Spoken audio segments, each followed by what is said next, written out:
What cables do you need to live stream video and audio? I'm going to cover all the cables I use and explain the differences. This is going to be the last time you order the wrong cable off the internet. Welcome to the show. I'm your host Zulf. I also host the photography live show. In this video, I'm going to explain every single cable I use.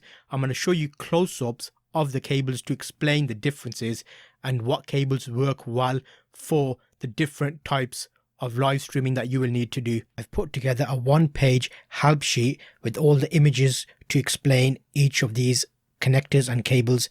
Make sure to check that description and I'll send you that free. I'm going to concentrate on video. So all the cables you're going to need in terms of USB cables, HDMI to USB converters, adapters, and for audio I'm going to speak about all the cables you're going to need to plug in. Okay, let's look at USBs first. Three sizes of USB: micro USB on the end, and a mini USB and a standard USB 2.0.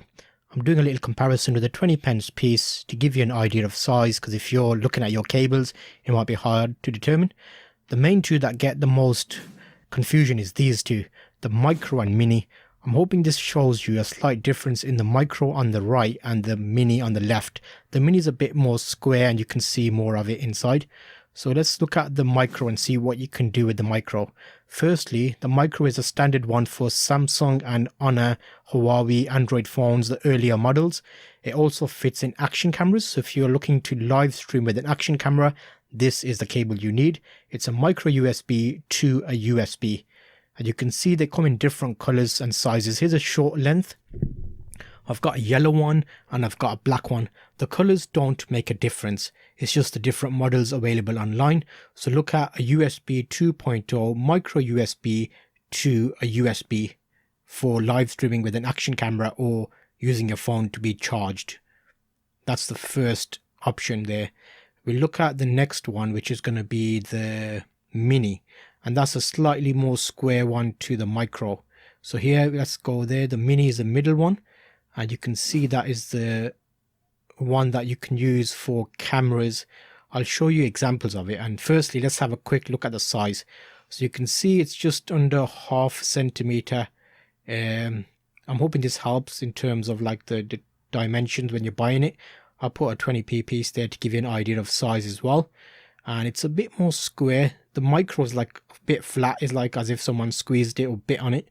That's the other side of it, which is a standard USB 2.0. And it fits in things like keyboards. So if you have a wireless keyboard, you can charge it with this. As you can see, the hole's a little bit bigger.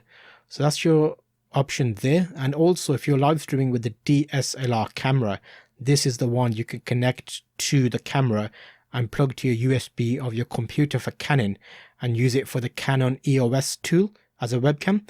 I've done a separate video on that, which I'll link in the chapters and description, so check that out. But yeah, this is the cable you'll need. Last one is the standard USB 2.0. You should be familiar with this. This is like keyboards and mouses, and that is a little extender, basically like a hub. You can make more USBs, male and female. So this is the female side of USB. If you were to extend it, you can see, I'll plug something in just so you can see it. It fits in one way. So that's the USB there. And standard 2 is a standard white color. You need to be careful. Online sometimes they'll try and sell you USB 3, which I'll show you now. This is a USB 3, and how you can tell is normally inside it, it's blue. So you can see that's blue color.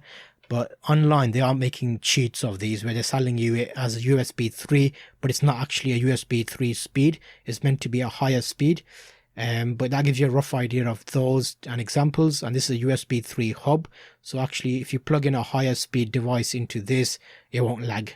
So that's like the main use of it. If you have a portable hard drive, you'll see a big difference in speed if you're transferring files on a USB 2 or a USB 3. So I won't get too technical with these. I'll give you an overview. And let's show you something a bit different. So this is a USB OTG, which stands for on the go cable.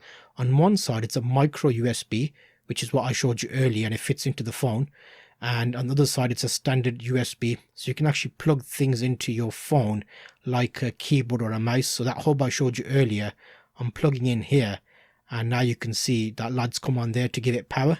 So technically speaking, you can use that hub to give you extra devices on your phone.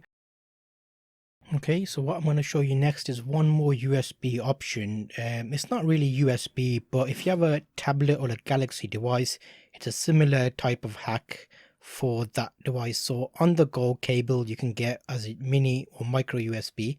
This one is actually aimed at the Galaxy tablet. So you can see it plugs into the bottom of the Galaxy tablet. It gives you a USB, a SD card and a micro SD card. And at the same time I have a HDMI capture card here. I'll link you in the chapters to videos about the HDMI capture card. I did a full setup of that. This is more an overall of the cables and stuff. So here I'll show you how I'm doing this. So here I have a HDMI cable, a normal sized HDMI, which plugs into my HDMI capture card, which turns it into a USB, which then in turn via that OTG card, it goes into my Samsung tablet. So what that actually is doing is what I showed you on the mobile, but instead of the mobile phone, it's a tablet device. So here I plug that in, and if I show you a few more examples of how the cables plug in, because ultimately you're probably watching this if you want to live stream with the camera. So here I have a camcorder with a HDMI out. I've used the HDMI mini converter to make my mini HDMI into a full, and on my Android tablet I've installed the IP camera app, and you can see now that shows me a feed of my camera, so I could use that as a live streaming camera. Okay, next up we're looking at audio. For audio it's going to be a microphone. You need to pay attention to the jacks. There's rings on here. TRRS is when it has more than one ring. It has 2 rings and it has 3 rings. You can get jacks which actually convert a 3 to a 2. 3 is typically used on mobile phones, so you can use it for recording into the mobile phone. However, into the computer you may need a device which converts it to a single. If you're using a mixing board, which I'll show you a bit later, I have got a separate video on that, but I'll show you a quick segment. You may need a jack for that. This is a standard one for speakers, which you can plug into your PC. Here is a microphone, a professional microphone, which has a XLR plug. So this XLR is a full-size XLR. You can get XLR to 3.5mm converters, which is what this is. You plug it into your microphone and then you use the other side into your PC. There's varying levels of quality with these, so it depends what you're looking to do, but this is an overview to help you get to that point of understanding the cables. You can also get the converters. Here you can see it converts it from a 3.5mm to the full size, which you can use, which is 6.3mm, into a mixing board if you had such a thing. Which, if you have a mixing board, you'll understand these 2 larger ones go into the mixing board, and you can plug the smaller side into a mobile phone to use it for effects. I'll link you to a playlist where I explain that.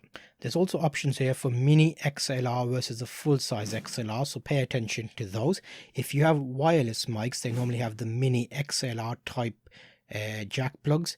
And again, if you want to use a different type of microphone with your wireless, you can actually get a mini XLR to a 3.5mm mic converter, which lets you use the earlier mic we looked at, which is a Purple Panda, here in your device. So you can actually convert it, and that lets you get better audio. Speaking further away from the microphone than I was before. So now I think I'm at a good point where getting decent audio. But then I don't know until I upload it.